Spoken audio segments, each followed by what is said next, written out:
La crisis boliviana puso un tema sobre la mesa que es cómo colaboran, se gobiernan los países cuando una situación es crítica en uno de ellos.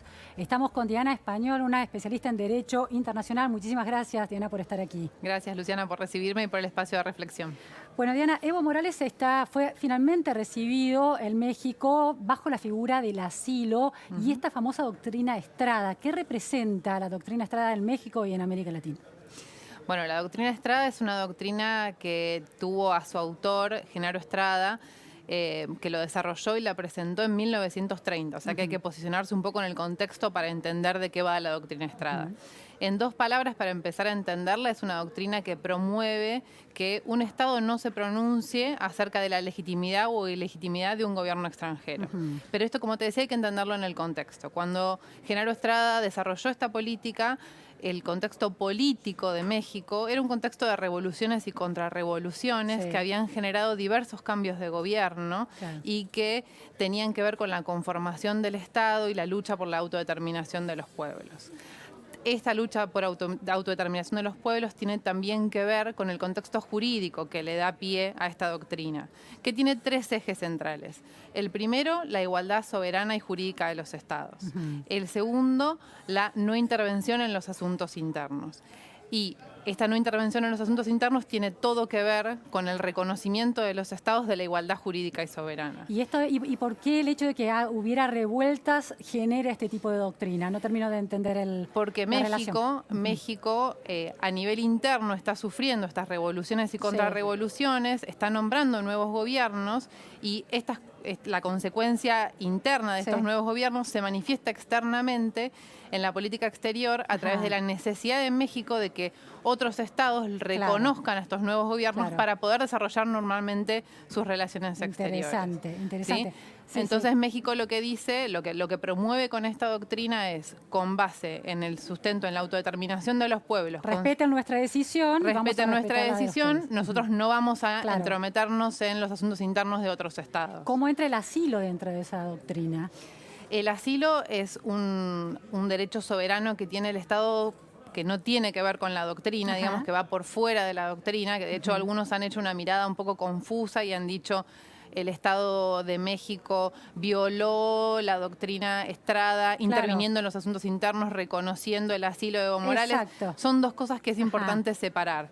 La Cancillería mexicana fundó jurídicamente el asilo de Evo Morales en dos convenciones, la Convención de La Habana del 28 y la Convención de la OEA de asilo diplomático de 1954. Estas convenciones lo que establecen es el derecho soberano del Estado de reconocer el asilo de una persona que lo solicita porque en un caso de urgencia su vida o su integridad personal está amenazada por cuestiones políticas.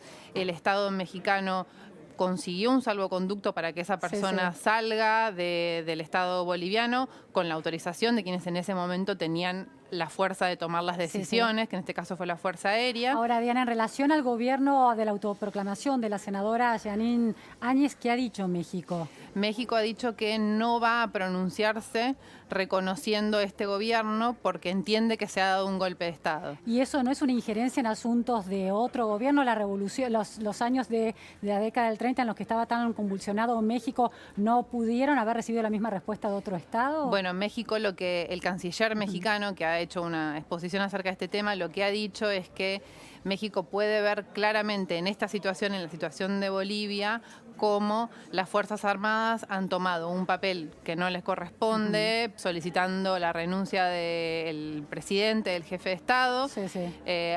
Además, las fuerzas de seguridad dejado de acompañar y dejado de responder al mandato del jefe de Estado. El jefe de Estado se ha visto en una situación en la cual sus ministros, sus autoridades han estado amenazadas, ha tenido que renunciar. Esto lo ha calificado tajantemente como un golpe de Estado y lo que ha dicho el canciller mexicano es que ellos consideran que sería una intervención si ellos se pronunciaran acerca de la legitimidad de quienes están ahora proclamándose como gobierno, pero que van a defender al gobierno de Evo Morales que tenía legítimamente mandato hasta enero del año que viene.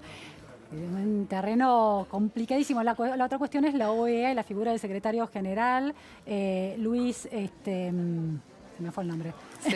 Almagro, Claro, Luis sí. Almagro, que plantea muy abiertamente que el golpe de Estado lo ha dado Evo Morales y ha sido un autogolpe. ¿Cómo el secretario general de un órgano multilateral define de una manera tan personal la situación, muy distinta como los cancilleros o los gobiernos de los distintos países integrantes de la OEA la definen? ¿Cómo se zanja esa cuestión en un órgano multilateral? Bueno, ha tenido un planteamiento que es político, claramente, y no es parte de los órganos decisorios que conforman los estados. Es la gestión, el órgano de gestión, la Secretaría Ejecutiva, diferente de los órganos que conforman los estados, que son los que adoptan las decisiones por el organismo. O sea que el posicionamiento de Almagro no es vinculante con ningún posicionamiento de los países. No. No, los países deberán ahora pensar si van a considerar que se ha roto la cláusula democrática en Bolivia. Sí. Y que van entonces a generar las medidas que pueden generar en el marco del organismo cuando pasa esto, cuando se rompe el orden democrático, que tienen que ver con bloqueos, con la no permisión de tomar decisiones y adoptar decisiones o de votar en el marco del organismo, bloqueos económicos, etcétera. Y finalmente, te pregunto, Diana, la misión que fue a supervisar las elecciones e hizo la auditoría en Bolivia, ¿era una decisión colegiada finalmente de la OEA o fue una decisión de Almagro nada más? Fue una decisión que no solamente fue una decisión de la OEA, sino que el presidente Evo Morales aceptó.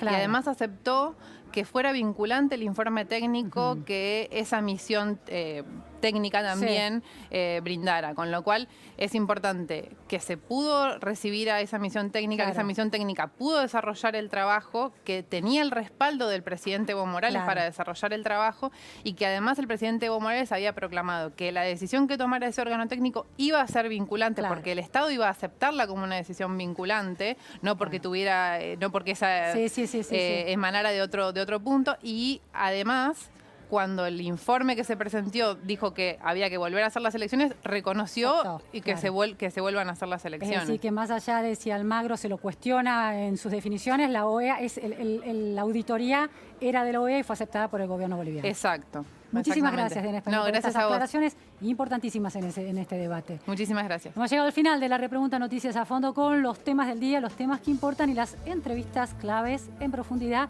No se vayan, sigue Julián Weich con Noticia y Media. Gracias, hasta mañana, buenas tardes.